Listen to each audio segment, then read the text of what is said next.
నమస్తే, నేను ప్రశాంత్. ఏపీలో రాజ్యసభ సీటు చర్చ ఇంకా కొనసాగుతూ ఉంది. అయితే ఇదే క్రమంలో చంద్రబాబు గారు అయితే ఢిల్లీలో ఉన్నారు. మరి ఇప్పుడు ఆ సీట్ ఎవరికి ఇవ్వబోతున్నారు? చంద్రబాబు గారు ఢిల్లీలో ఉన్నా కానీ ఈ సీట్ ఇప్పుడు ఎవరికైనా ఇచ్చే అవకాశం ఏమైనా ఉందా? సో మరి ఎవరికి ఇవ్వబోతున్నారు అనే విషయాలు అయితే తెలుసుకుందాము. దీని గురించి అయితే మాట్లాడేందుకు ప్రస్తుతం మనతో పాటు సీనియర్ జర్నలిస్ట్ సిఎస్ రావు గారు ఉన్నారు. నమస్తే అండి. నమస్తే. సో ప్రస్తుతం చూసుకున్నట్లయితే కనుక చంద్రబాబు గారు అయితే ఢిల్లీలో ఉన్నారు. మరి ఇదే క్రమంలో ఇక్కడ ఇంకా చర్చ అయితే కొనసాగుతుంది సీట్ కోసం అయితే. సో మరి ఈ సీట్ ఎవరికి ఇవ్వబోతున్నారు? ఈ సీట్ ఎవరికి ఇవ్వబోతున్నారు అనేది మనం గత వారం రోజుల నుంచి విశ్లేషణ చేసుకున్నాం. రకరకాల అవకాశాలు ఉన్నటువంటి పేర్లను అనలైజ్ చేసుకుంటూ ఎవరికి ఈ సీటు రాజ్యసభకి ఎంపిక చేసే అవకాశం ఉంది అనే దాని మీద మనం కొన్ని వీడియోలు చేస్తాం. దాంట్లో ప్రధానమైంది అన్నామలై, తమిళనాడు బీజేపీ మాజీ అధ్యక్షుడు. ఆయనకి ఇచ్చే అవకాశం ఉంది. ఆయన సామాజిక వర్గం పరంగా కూడా ఎస్సీ సామాజిక వర్గం అంటున్నారు, కొంతమంది బీసీ అంటున్నారు. ఎనీహౌ వెనుకబడినటువంటి వర్గాలకు సంబంధించినటువంటి ఐపీఎస్ ఆయన కూడా వాలంటరీ రిటైర్మెంట్ తీసుకుని బీజేపీలో ఉన్నారు. ప్రస్తుతం ఆయన బీజేపీ అధ్యక్ష పదవి నుంచి వైదొలిగారు. అధిష్టానం నిర్ణయం మేరకు ఆయనకి రాజ్యసభ ఇచ్చి కేంద్రంలో మంత్రిని చేసే అవకాశం ఉందనేది మనం ఆల్రెడీ వీడియో 2 రోజుల క్రితం చేసాం.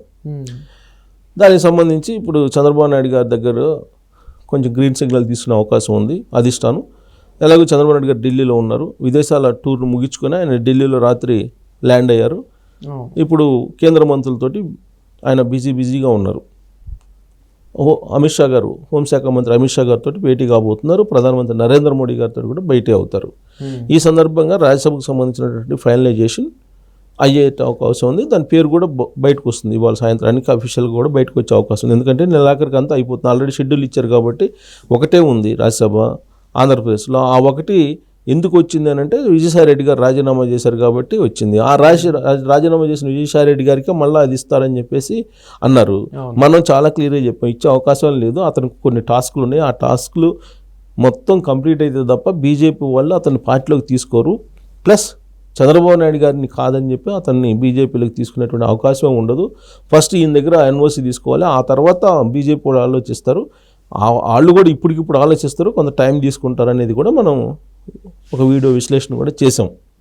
అయితే ఈ మొత్తం రాజ్యసభకు సంబంధించినటువంటి ఎపిసోడు తెలుగుదేశం పార్టీలో ఉండేటువంటి ఒక కీలకమైనటువంటి లీడర్ యొక్క రాజకీయ భవిష్యత్ ఏంటి అనే దానికి ఫుల్ స్టాప్ పెట్టబోతుంది. ఏంటి అని అంటే యనమల రామకృష్ణ గారు సీనియర్ పొలిటీషియన్ తెలుగుదేశం పార్టీలో 83 నుంచి ఆయన పార్టీలో ఉన్నారు. ఈ మధ్యకాలంలో ఆయన ఒక బుక్ కూడా రాసి రిలీజ్ చేశారు. ఆ సందర్భంగా ఆయన ప్రసంగిస్తూ నేను వెరీ సాటిస్ఫై తెలుగుదేశం పార్టీలో, అనూహ్యంగా నేను రాజకీయాల్లోకి వచ్చాను, కోరుకోకుండానే అనేక పదవులు వచ్చేసాయి కాబట్టి నేను సాటిస్ఫాక్షన్గా ఉన్నాను, నాకు ఇంకేం పదవులు కూడా అవసరం లేదని చెప్పి అంటూ చివరిలో ఒక ముక్తాయింపు ఇచ్చారు.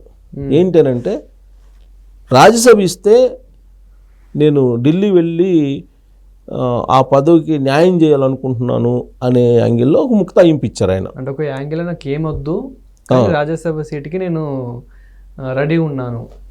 ఫస్ట్ ఫేజ్ అంతా ఏం చెప్పారు ఆయన చెప్పింది మొత్తం, నేను 83 నుంచి రాజకీయాల్లో ఉన్నా, ఎన్టీ రామారావు గారు పార్టీ పెట్టినప్పటి నుంచి ఉన్నా, అనూహ్యంగా రాజకీయాల్లోకి నేను వచ్చాను, అనుకోకుండానే అడగకుండానే పదవులు అనేకం వచ్చాయి, అనేక పదవులు నిర్వహించాను, బడ్జెట్ని అత్యంత ఎక్కువసార్లు రోసీ గారి తర్వాత ప్రవేశపెట్టింది తానే, అన్ని రకాల పదవులు నేను అనుభవించాను, సంస్థాగతంగా అనుభవించాను, అలాగే మంత్రి పదవులు అనుభవించాను, అన్ని రకాల పదవులు అనుభవించాను, ఇంకెంతకన్నా ఈ జీవితానికి ఏం అవసరం, ఈ జీవితానికి ఇంకేం కావాలి, నేను వెరీ సాటిస్ఫైడ్ అని చెప్పారు.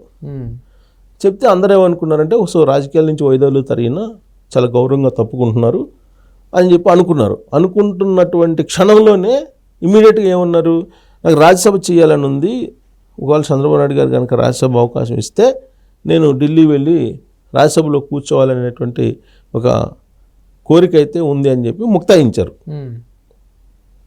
యాక్చువల్గా ఇప్పుడు తెలుగుదేశం పార్టీలో ఆయన అనుభవించిన అన్ని పదవులు ఎవరు అనుభవించాల.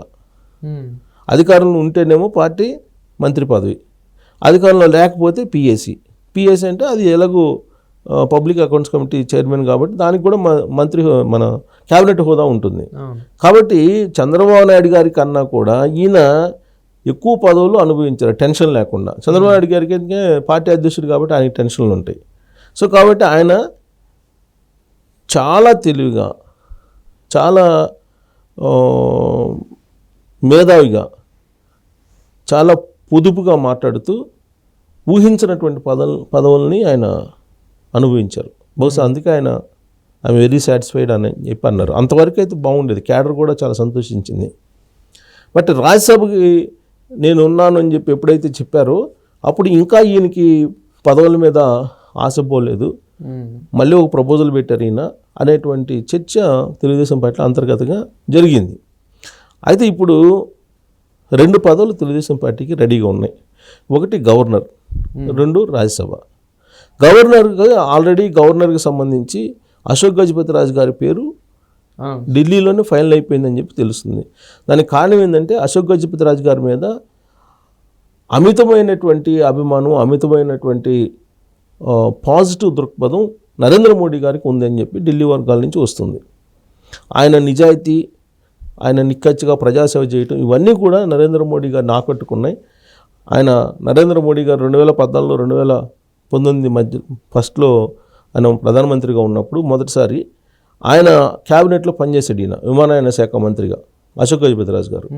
అందుకే దగ్గర నుంచి చూసిన తర్వాత ఆయన ప్రజాసేవకుడుగా ఉన్నారు, నిజాయితీగా ఉన్నారు, నిక్కచ్చిగా ఉన్నారు, నిస్వార్థంగా ఆయన ఉన్నారు అనేటువంటి అభిప్రాయం నరేంద్ర మోడీ గారిలో కూడా ఉంది. తెలుగుదేశం పార్టీలో కూడా ఏంటి, తెలుగుదేశం పార్టీకి ఆయన ఇచ్చారు కానీ ఆ పార్టీ పరంగా ఆయన ఏం లబ్ధి పొందింది ఏమీ లేదు. అంటే లబ్ధి పొందడం అంటే మినిస్టర్ పదవులు అవి ఆటోమేటిక్గా వచ్చే కేంద్ర మంత్రి పదవులు, ఎమ్మెల్యేగా ఆయన గెలిచారు. ఒక్కసారి మాత్రం ఓడిపోయారు. మిగతా అంతా ఆయన కెరీర్లో 83 నుంచి ఆయన కూడా పార్టీ వ్యవస్థాపక సభ్యుడు తెలుగుదేశం పార్టీ అశోక్ గజపతి రాజు గారు. సో కాబట్టి ఆయనకి పదవులు వచ్చాయి. కాకపోతే ఆ పదవులకు వన్నీ తీసుకొచ్చాడు ఆయన. మిగతా వాళ్ళు ఏంటి, ఆ పదవులను ఉపయోగించుకొని వీళ్ళు ఆర్థికంగా లేదంటే సామాజికంగా లేదంటే ఇతరత్ర బలం పుంజుకునేదానికి ప్రయత్నం చేస్తారు. కానీ ఆయన అలా కాదు. బేసికల్గా ఆయన విజయనగరం రాజు కుటుంబం నుంచి వచ్చిన ఆయన ఆస్తుల్ని ప్రజాసేవ కోసం ఉపయోగించేసుకొని పదవులకు వన్నీ తీసుకొచ్చాడు ఆయన. పదవుల వల్ల ఈయనకేం లబ్ధి పొందల, అలాంటి లీడర్ ఆయన.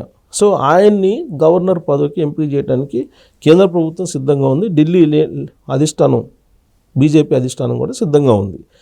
బహుశా ఢిల్లీ టూర్లోనే చంద్రబాబు నాయుడు గారు ఢిల్లీలో ఉన్నారు. గవర్నర్ది కూడా ఫైనల్ అయ్యేటువంటి అవకాశం ఉంది. ఫైనల్ ఉంది. 2 అడుగుతున్నారు. అడగటం అంటే 2 వస్తే నేను ఎక్స్పెక్ట్ చేస్తున్నారు. 2 కావాలని చెప్పి కూడా అడగరు. తెలుగుదేశం పార్టీ వాళ్ళు అడిగి అసలు చంద్రబాబు నాయుడు గారు ఏది అడగట్లా. 2024లో ఎన్నికల్లో గెలిచిన తర్వాత 4వసారి ముఖ్యమంత్రి అయిన తర్వాత ఆయన లక్ష్యం ఏంటి, రాష్ట్ర ప్రయోజనాలు, మిగతావన్నీ ఇంపార్టెంట్ కాదు, సెకండ్ ప్రయారిటీ మిగతా అనే యాంగిల్లో ఉన్నారు ఆయన. సో కాబట్టి ఆయన అడగకపోయినా కానీ కూటమిలో కీలకంగా ఉన్నారు కాబట్టి ఖచ్చితంగా గవర్నర్ పదవి ఒకటి వస్తుంది. 5 గవర్నర్ పదవులు రాబోతున్నాయి త్వరలోనే. 5 గవర్నర్ పదవులు, కొంతమంది గవర్నర్లను తీసేయటం, కొంతమంది కొత్త వాళ్ళని ఏర్పాటు చేయటం, తర్వాత మార్చడం, ఇవన్నీ జరుగుతాయి రాబోయే నెలలో, మేలో జరుగుతాయి అంటున్నారు. దానికి సంబంధించి కసరత్తు కూడా జరుగుతుంది. దాంట్లో భాగంగా 1 గవర్నర్ పదవి వచ్చే అవకాశం ఉంది. ఆ 1 అశోక్ గజపతి రాజు గారికి వెళ్ళిపోతుంది. ఓకే. ఇక రాజ్యసభ ఆయన ఏదైతే ముక్తాయించారో యనమల రామకృష్ణ గారు, దానికి కంటిన్యూషన్ ఉండకపోవచ్చు అనేది ఢిల్లీ పరిణామాలను బట్టి అర్థమవుతుంది మనకి. ఏంటి రాజ్యసభ, ఇప్పుడు రాజ్యసభ అన్నామలైకి ఫైనల్ అవుతుంది. ఆయన్ని క్యాబినెట్లోకి తీసుకోవాలి, కేంద్ర క్యాబినెట్లోకి తీసుకోవాలంటే అన్నామలైకి రాజ్యసభకు పంపించాలంటే ఎక్కడి నుంచి పంపిస్తారు? ఇప్పుడు ఖాళీగా ఉండేది ఆంధ్రప్రదేశ్ నుంచే. కాబట్టి ఆ ఒక్కదానికి ఆంధ్రప్రదేశ్ నుంచి పంపించి ఆయన కేంద్ర మంత్రి చేయటం ద్వారా దక్షిణ భారతదేశానికి ప్రాధాన్యత ఇచ్చినట్టు అవుతుంది. ప్లస్ తమిళనాడు, ఆంధ్రప్రదేశ్ పక్కనే కాబట్టి అక్కడ ప్రయారిటీ ఇచ్చినట్టు అవుతుంది. ఆయన ప్రభావం కూడా ఆంధ్రప్రదేశ్ మీద ఉంటుంది అన్నామలైది. సో అన్ని కోణాల నుంచి ఆలోచించిన తర్వాత అన్నామలైకి రాజ్యసభ ఇవ్వాలనేటువంటి ఒక నిర్ణయం తీసుకునే అవకాశం ఉంది కూటమి అంటే బీజేపీ పెద్దలు. ఆ విషయాన్ని చంద్రబాబు నాయుడు గారు చెప్పి చంద్రబాబు నాయుడు గారు ఓకే అయిన తర్వాత ఇది ఫైనల్ అయ్యేటువంటి అవకాశం ఉంది. చాలా వరకు ఇదే కావచ్చు.